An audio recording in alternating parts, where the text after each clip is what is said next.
जय हिंद साथियों एक बार आपका फिर से स्वागत है आपके अपने चैनल टारगेट वर्दी में। तो साथियों, आज हम सीआरपीएफ ट्रेडमैन की जो भर्ती चल रही है उसमें से एक ट्रेड है बार्बर ट्रेड, जिसको हिंदी में नाई भी कहते हैं, नाई। तो साथियों, आप इस ट्रेड का काफ़ी देर से इंतज़ार कर रहे होंगे कि इसके ट्रेड टेस्ट में आपको क्या क्या करने को मिलेगा या क्या क्या करना होगा। तो साथियों, आपको मैं यह बता दूं, ट्रेडमैन की सबसे अच्छी ट्रेड बार्बर ट्रेड ही मानी जाती है। बार्बर ट्रेड सबसे टॉप में गिनी जाती है ट्रेडमैन की नौकरी में। तो जिन जिन ने बार्बर का ट्रेड फॉर्म भरा है वो हाथ खड़ा करें और कमेंट में जय हिंद श्रीमान लिखें, जिससे मुझे भी कॉन्फिडेंट मिलेगा। तो दोस्तों, अब हम बात करते हैं सीआरपीएफ में बार्बर ट्रेड के ट्रेड से संबंधित कुछ प्रश्न की, जो आपके मन में उजागर हो रहे होंगे। जैसे कि सर, हमें ट्रेड टेस्ट में क्या क्या करवाया जाएगा, क्या हमसे हेयर डाई भी करवाई जाएगी, क्या रिटन टेस्ट 50 नंबर का होगा। तो साथियों, अब और एक और सवाल, क्या इसमें फिजिकल हार्ड होता है। तो साथियों, अब करते हैं स्टार्ट। अब करते हैं फर्स्ट फिजिकल की। अभी आपका रिटन एग्जाम तो हो चुका है और रिजल्ट आने की संभावना बहुत जल्द बनी हुई है, क्योंकि पैरामेडिकल का एग्जाम खत्म होने के बाद सीआरपीएफ की एक ही भर्ती बचती है, सीआरपीएफ ट्रेडमैन की, जो उनको कंडक्ट करनी है। यह लास्ट भर्ती है, इसके बाद न्यू रिक्रूटमेंट ही आएगी लगभग दिसंबर तक। तो अब बात करते हैं बार्बर ट्रेड की। बार्बर ट्रेड में साथियों आपका सर्वप्रथम फिजिकल होगा, जिसमें 1600 मीटर दौड़ आप पैदल चल के भी निकाल सकते हैं, टहल के भी निकाल सकते हैं।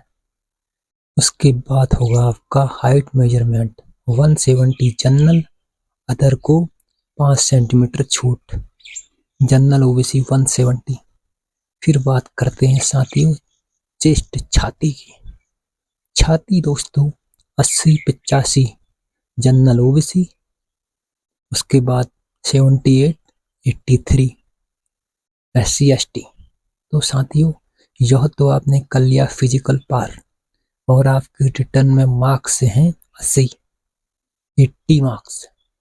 तो अब ये मत सोचिए कि आप भर्ती हो गए हैं। असली रोड़ा है ट्रेड टेस्ट साथियों, जिसमें बड़े बड़े धराशायी होते हैं और जो मन के हारे होते हैं कम नंबर के कारण, वो वहां पर आसानी से जीत जाते हैं। तो वह कैसे साथियों, आपका ट्रेड टेस्ट स्टार्ट होगा। आपसे सर्वप्रथम वहां पर बालों की कटिंग कराई जाएगी। आप में से ही किसी जवान को वहां पर बैठाया जाएगा। उसके बाद आपको वहां पर हेयर कटिंग कराई जाएगी। हेयर कटिंग में आपको उस तरह चलाना, हेयर डाई करना आना चाहिए। वहां पर ऐसा नहीं कि आपने बाल कटिंग होने के बाद बालों की मैचिंग नहीं करी।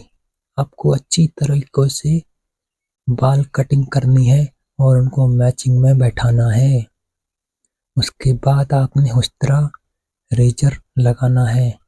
सबसे ज़्यादा बच्चे रेजर में ही फेल होते हैं, क्योंकि आपने रेजर का उपयोग बहुत कम किया होता है।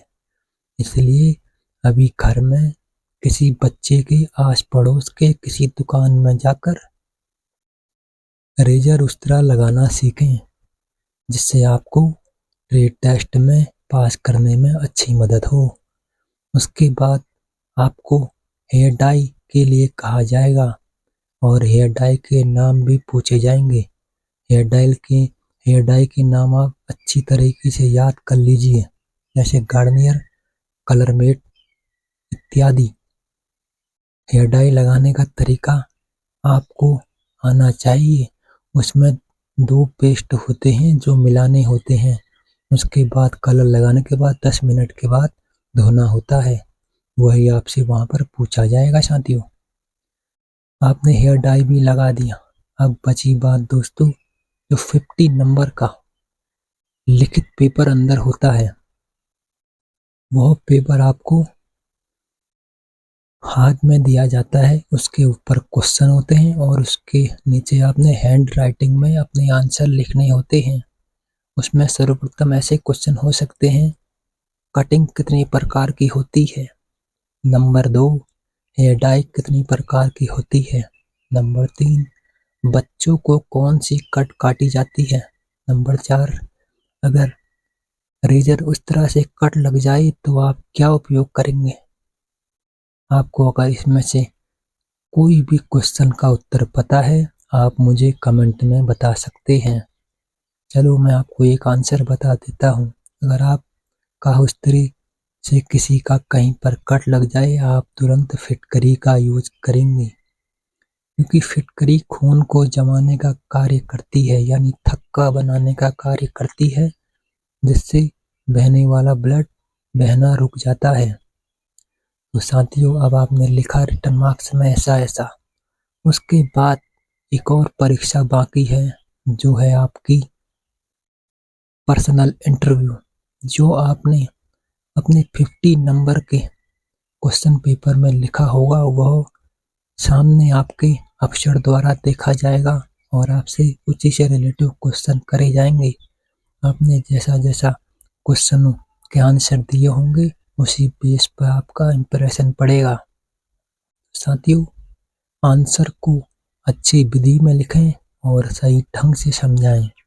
50 में से 20 नंबर आपकी पासिंग मार्क्स होते हैं।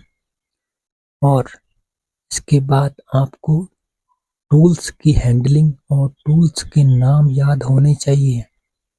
प्रत्येक टूल्स के नाम आपसे पूछे जा सकते हैं। यही अगर महिलाओं का कार्य होगा तो उनको हेयर ड्रेसिंग करनी होगी, जिसमें उनको किसी अन्य महिला के बाल की ड्रेसिंग करनी होगी। तो साथियों, अब आपको रिजल्ट ही मुझे लगता है उसी दिन बता दिया जाएगा, या तो आपका इंटरनेट में प्रकाशित होगा। साथियों, मेरे द्वारा दी गई जानकारी आपको कैसी लगी और आप क्या अन्य चीज़ जानना चाहते हैं, मुझे कमेंट करें। आपको वीडियो कैसा लगा। अगर अच्छा लगा तो लाइक करें, सब्सक्राइब करें, शेयर करें। तो दोस्तों, अब मैं करता हूँ वीडियो समाप्त। जय हिंद, जय भारत, नमस्कार।